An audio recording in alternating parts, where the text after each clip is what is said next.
সাধারণ এমনি শিক্ষা না, কারিগরি শিক্ষা বাধ্যতামূলকভাবে এই মাধ্যমিক এবং কলেজ পর্যায়ের এটা একবারে বাধ্যতামূলকভাবে শিক্ষার ব্যবস্থা করলেন, অল্প বেশি দিন না, কয়েক বছর। এবং এটাই হচ্ছে আজকের যুগান্তকারী বৈপ্লবিক পরিবর্তন সেখানে ঘটেছে। আমি যদি মানে একটা জাতিকে সেভাবেই বর্ণনা যতটুকু করেছি সাদা চোখে দেখা, তো এই সাদা চোখে বর্ণনার থেকেই আমার মনে হয় যে আমরা একটি সেক্টরকে, একটি খাতকে আমাদের পাশ দিয়েই হেঁটে যাচ্ছে, কিন্তু আমরা অতটা যে জরুরি, অতটা যে গুরুত্বপূর্ণ, এটা আমরা সেইভাবে ভাবতে পারছি না। এই ভাবতে না পারার কারণে আমরা মানে মানে এগিয়ে যাওয়ার ক্ষেত্রে অনেকটা থমকে আছি। এটা আমাদের থাকা যাবে না। শহীদ রাষ্ট্রপতি জিয়াউর রহমান যে উদ্যোগ গ্রহণ করেছিলেন, এখানে মূল প্রবন্ধ পাঠক যেটি বলেছেন, সেই ধারাটা অব্যাহত রেখেছিলেন বেগম খালেদা জিয়া, সেটাও তিনি বলেছেন। অনেক তথ্য আজকে এখান থেকে পেয়েছে। তাহলে এইটি কেন থমকে থাকবে? আজকে 164টা না 64টা প্রতিষ্ঠান রয়েছে মাধ্যমিক এবং কলেজ পর্যায়ে। কেন এটা থাকবে? আমাদের তো প্রায় 450-র মতো উপজেলা, কিন্তু উপজেলা, প্রত্যেকটা উপজেলায় এই প্রতিষ্ঠান থাকার কথা। এবং উপজেলার ভিতরে অনেক বড় বড় গঞ্জ আছে, মানে মার্কেট, বাজার, সেই সমস্ত এলাকাতে আপনার এই প্রতিষ্ঠান হতে পারে। এবং সবচেয়ে ইন্টারেস্টিং ব্যাপার হচ্ছে, আমরা যদি মানে একটি জাতিকে, আমাদের নিজের জাতিকে যদি আমরা একটা গড় কারিগরি শিক্ষার উপর দাঁড় করাতে না পারি, আমরা নিদারুণভাবে শোষণের শিকার হব। সেই শোষণটা শুধু দেশের মানে ধনী লোকরা গরিব লোককে শোষণ না, আন্তর্জাতিকভাবেও শোষণের শিকার হবে। যতটুকু আমাদের কারিগরি বিদ্যার প্রসার ঘটেছে, সেখান থেকেই আমরা আজকে পৃথিবীতে মানব সম্পদ সৃষ্টি করে, মানব সম্পদ তো তখনই হবে, সম্পদে তখনই পরিণত হবে যতক্ষণ পর্যন্ত তার স্কিল, দক্ষতা বৃদ্ধি না পায়। একটা গড় দক্ষতা অর্জন করতে হলে তার একটা কারিগরি শিক্ষা একেবারে প্রাথমিক বিদ্যালয় থেকে কিছু কিছু দিতে হবে, কিন্তু মাধ্যমিক পর্যায়ে সেটাকে আরো বেশি জোরালো করতে হবে। কলেজ পর্যায়ে সেই জোরটা আরো বৃদ্ধি করতে হবে। যতটুকু হয়েছে তাতে পৃথিবীর বিভিন্ন দেশে আমাদের মানুষরা কাজ করছে, আমাদের মানুষরা সেখানে নানা পেশার সাথে যুক্ত রয়েছে। কিন্তু আমরা যদি এখান থেকেই তাদেরকে গড়ে তুলতে পারতাম, তাহলে তাদের যে দক্ষতা এবং সেখানে প্রতি ঘন্টায় এখন তাদের যে উৎপাদনশীলতা, সেই উৎপাদনশীলতা আরো বৃদ্ধি পেত। আমি যেটা বলেছিলাম যে এটা আরেকটি হচ্ছে শোষণের শিকার কিভাবে। ধরুন গ্রামের একটি মেয়ে, সে প্রাইমারি স্কুলেও যেতে পারেনি, তার বাবা খেতে খামারে কাজ করে, ওর কোনো একটা প্রাইমারি মানে এডুকেশন তো নেই, যার কারণে মানে বিজ্ঞানের যে প্রাথমিক যে ধারণাটা সেটাও তার মধ্যে নেই। নাম হতে পারে তার আসিয়া, নাম হতে পারে বাতাসি, নাম হতে পারে ফুলবানু, হতে পারে এসব নাম, কিন্তু তার এই জ্ঞানটুকু নেই। তখন কি হবে? কিভাবে শোষণের শিকার হবে? ধরো একটি কারেন্টের তার ছিঁড়ে পড়ে আছে, ওটা যে একটা মৃত্যুদূত, সেই ধারণাটি তার নেই। কমপক্ষে তার বাপ যদি একটা ইলেকট্রিশিয়ান হতো, তাহলে পরিবারের মধ্যে সে আলোচনা করতো যে যদি একটা ইলেকট্রিক তার ছিঁড়ে পড়ে আর সেখানে যদি বিদ্যুৎ প্রবাহমান থাকে, তাহলে ওটা একটা মৃত্যুদূত। বাবা, তুই ওই তারে হাত দিবি না, একটা তার ছিঁড়ে পড়লে চট করে গিয়ে হাত দিবি না। কিন্তু যে পরিবারের মধ্যে এই সামান্যটুকু বিজ্ঞানের এই জ্ঞানটুকু নাই, তার এই ভুল হতে পারে, এই ভুলটাই হতে পারে ভয়ঙ্কর মৃত্যুর কারণ। তো সুতরাং একটি জাতি যদি গড় কারিগরি শিক্ষার উপর যদি দাঁড়াতে না পারে, নানাভাবেই সে মানে সভ্যতার দ্বারাই, যান্ত্রিক অগ্রগতির দ্বারাই সে শোষণের শিকার হবে। তো সুতরাং অতি দ্রুত আমাদের বিশ্ববিদ্যালয়ের দরকার আছে, আমি এটা অস্বীকার করছি না, আমি মানছি যে এটা দরকার আছে, কিন্তু সেই দরকারটা পূর্ণ হবে তখনই যখন আমরা এই মানে মাধ্যমিক পর্যায়ে আমরা কারিগরি শিক্ষাটার প্রসার লাভ করতে পারি, তারপরে কলেজে প্রসার লাভ করতে পারি, এরপরে উচ্চতর শিক্ষার জন্য বিশ্ববিদ্যালয় বা গ্র্যাজুয়েশন যেখানে দেওয়া হবে সেটা হতে পারে। একটা শিক্ষার প্রাথমিক স্তরে সে উত্তীর্ণ হতে পারলে, জানলে পরে তার মধ্যে আবার নতুন করে শিক্ষার আগ্রহ জন্মাবে। তো আমি যদি খালি বড় বড় শিক্ষা প্রতিষ্ঠানই শুধু করে যাই আর এই জায়গাটা যদি বঞ্চিত থাকে, তাহলে আমরা কিন্তু যে অনেকে এখানে এখন বলছেন যে আমরা ছাত্র পাচ্ছি না, যে টার্গেট যে লক্ষ্যমাত্রা সেই লক্ষ্যমাত্রা অনুযায়ী ছাত্র হচ্ছে না, কারণ আমরা ছোটবেলা থেকেই উৎসাহিত করতে পারছি না। আমাদের প্রাইমারি স্কুলগুলো, আমাদের কেজি, কিন্ডারগার্টেন, এখান থেকে আমরা উৎসাহিত করতে পারছি না। অনেক ছেলে তো ঝরে যায়, ড্রপ আউট হচ্ছে ক্লাস 5-এ, 6-এ, 7-এ, 8-এ, অনেকে ম্যাট্রিক পাস করেও ড্রপ আউট হচ্ছে, সেটা পারিবারিক অর্থনৈতিক কারণে হোক, নানা কারণেই হতে পারে। কিন্তু সে যদি একটা কারিগরি জ্ঞান নিয়ে ড্রপ আউট হয়, অথবা সে কমপক্ষে ম্যাট্রিকটা পাস করলো কারিগরি বিদ্যায়, তাহলে এটুকু তো হতে পারে যে যেন সে যদি কোনো সরকারি চাকরিও পেল না, কিন্তু দেখা গেছে যে ওই একজন ইলেকট্রিশিয়ান, সে ম্যাট্রিক পর্যায়ে কমপক্ষে মানে ইলেকট্রিসিটির যে কাজগুলো রয়েছে, এর ফিটিং বা এটাকে নিয়ে আসা, তো সে তো নিশ্চয়ই এটার ভিতরে যে কি প্রবাহ হয় তার শক্তি কি এটা সম্পর্কে জানবে। এবং তাতে আমি কোথাও দেখিনি একজন ইলেকট্রিশিয়ান বেকার বসে আছে। সে একটা বাড়িতে যখন প্রাইভেটলি কোনো বাসায় গিয়ে ঠিকঠাক করছে, 400 থেকে 500 টাকার নিচে সে নেয় না। এইভাবে যদি 1 থেকে 1.5 ঘন্টা কাজ করে, বা একটা ফ্রিজ এসে ঠিক করছে, সেখানেও 500 থেকে মানে 1000 নিচ্ছে, মানে কাজের ধরনের উপর একবারে মিনিমাম ত্রুটি যদি হয় তো সেখানে 500 টাকা নিচ্ছে বা 1000 টাকা নিচ্ছে। তো যে মানে কারিগরি বিদ্যা কিছুটা অর্জন করেছে, সে কোনোদিন বসে থাকবে না, সে অনাহারে থাকবে না, অর্ধাহারে থাকবে।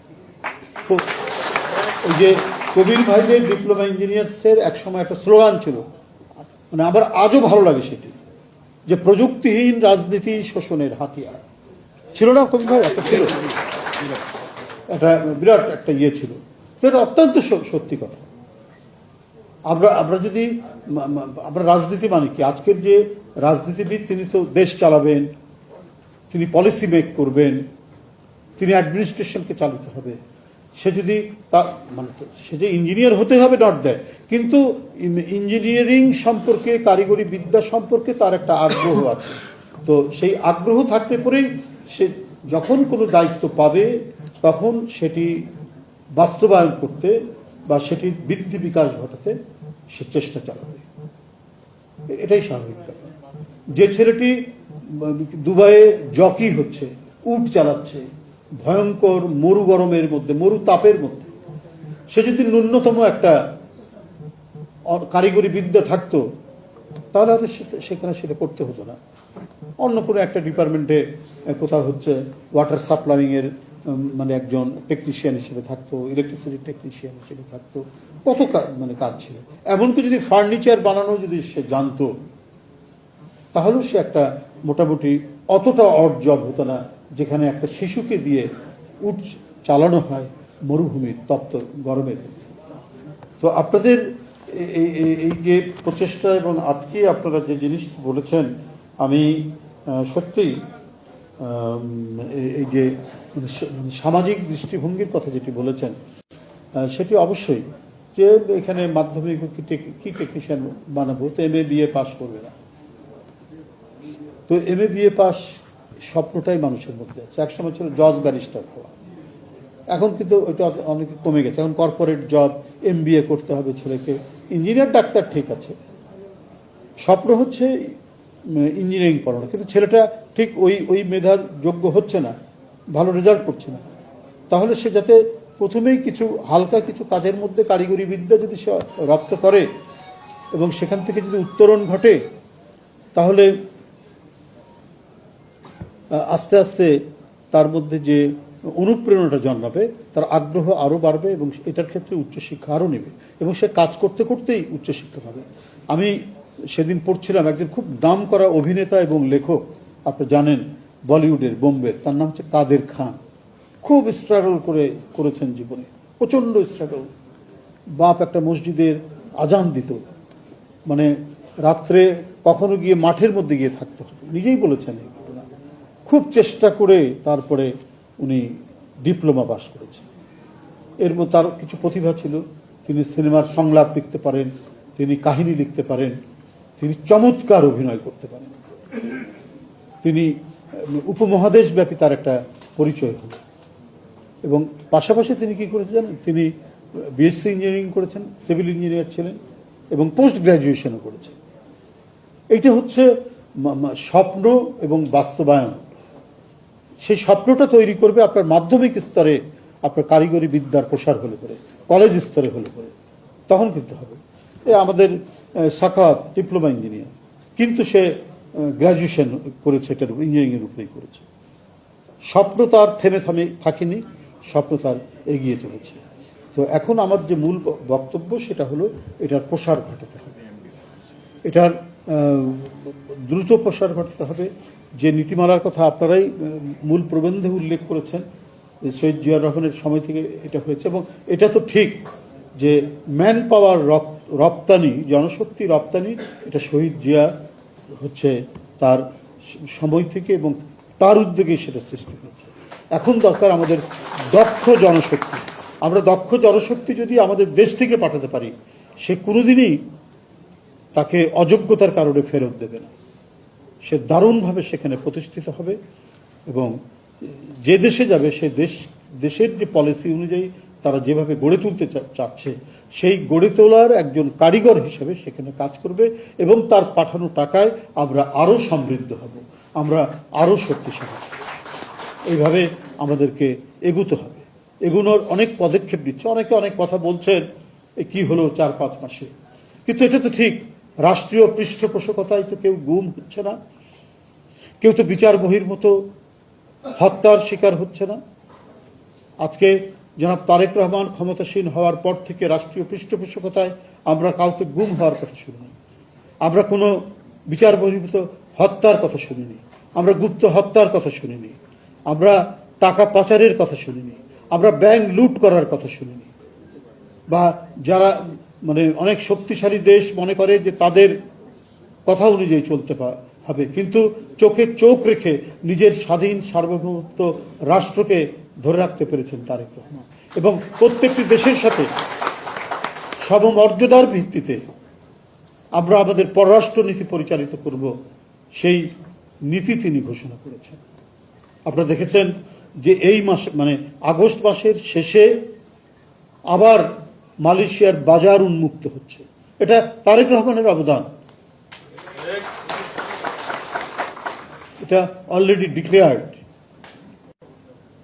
এই পদক্ষেপগুলো এই 4-5 মাসে তিনি নিয়েছেন, অর্থাৎ নির্বাচনের প্রাক্কালে তার যে প্রতিশ্রুতি, তার যে অঙ্গীকারবদ্ধতা, সেটাকে এখন অত্যন্ত সুচারুভাবে সম্পন্ন করার চেষ্টা করছে। আমাদের এই প্রশাসন এগুলো নিয়েই তো করতে হচ্ছে। হয়তো সেখানে থাকতে পারে কিছুটা, নানা থাকে তো রেগুলেশন এবং নানাবিধ আইন কানুনের জটিলতা দিয়ে, কিন্তু সেটাকে মানে অতিক্রম করেই তিনি দ্রুত গতিতে এটাকে নিয়ে যাওয়ার চেষ্টা করছেন। আপনারা জানেন যে হাইওয়েতে প্রচণ্ড আপনার দুর্ঘটনা হয়, সেই দুর্ঘটনা এড়াতে 10 কিলোমিটার পর পর অ্যাম্বুলেন্স থাকবে হাইওয়ের পাশে। এই পদক্ষেপগুলো নিয়েছেন। তো সুতরাং আপনারা যে জিনিসগুলো উত্থাপিত করেছেন, আপনারা সেই মানে উত্থাপিত বিষয়টি এত জরুরি বলে আমার কাছে মনে হয়েছে। আপনার সব মানুষ, একটু কাণ্ডজ্ঞান সম্পন্ন মানুষ এটাই চায়, যেন কোনো ছেলে স্কুল থেকে ঝরে না পড়ে। ওই ঝরে পড়া ছেলেকেই আমাদের কারিগরি বিদ্যা শেখাতে হবে, কারিগরি জ্ঞান তাকে দিতে হবে, তাহলে তার মানে বেড়ে ওঠার স্বপ্নটা আর আটকে যাবে না, ওইটা আর থমকে থাকবে না। সরকার যেখানে জনগণের দ্বারা নির্বাচিত, সরকার যেখানে তার অঙ্গীকার পালনে শতভাগ সচেষ্ট, আমি বিশ্বাস আপনারা যে জিনিসটি বলেছেন আমি মনে করি এটা নব উদ্যমে এটা শুরু হওয়া উচিত। এবং এই যে টেকনিক্যাল প্রশিক্ষিত ছেলেরা, প্রশিক্ষিত মানে টেকনিশিয়ানরা, এটা তো ইন্ডাস্ট্রির সাথে সম্পর্ক রয়েছে, এটার সাথে একটা কানেকশন করা, সেই ব্যাপারে আপনাদের আরও পার্সোনালি আমাকে কোনো অ্যাডভাইস দেওয়া থাকলে আপনারা দেবেন।